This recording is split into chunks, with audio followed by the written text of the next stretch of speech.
ఏంటంటే మనం బ్రిటిష్ వాళ్ళ పరిపాలనా కాలంలో దక్షిణాది రాష్ట్రాలు బ్రిటిష్ వాడు పరిపాలించాడు, ఉత్తరాది రాష్ట్రాలు ముస్లిం రాజులు వీళ్ళు పరిపాలించారు.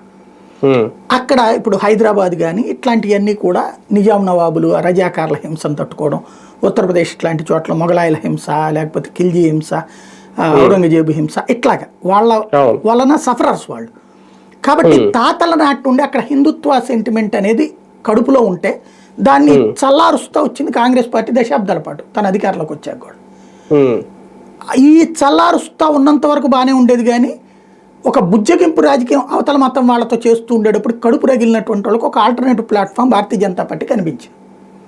క్రమంగా అది భారతీయ జనతా పార్టీ ఎదుగుదలకు అది ఇంధనం అయ్యింది. కాంగ్రెస్ పతనానికి, ప్రాంతీయ పార్టీల వైఫల్యానికి కారణం అదే అయ్యింది అక్కడ.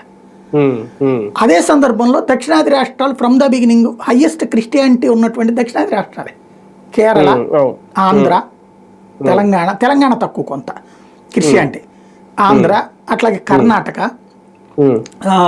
మనకి తమిళనాడు, వీటిలో క్రిస్టియానిటీ ఎక్కువ ఉంటుంది.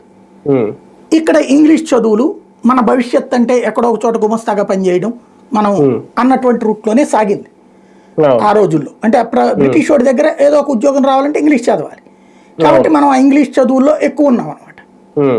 ఇలా నడిచిపోయింది. అందువలన ఆ ఇంగ్లీష్ చదువుల వలన ఇక మనకి ఈ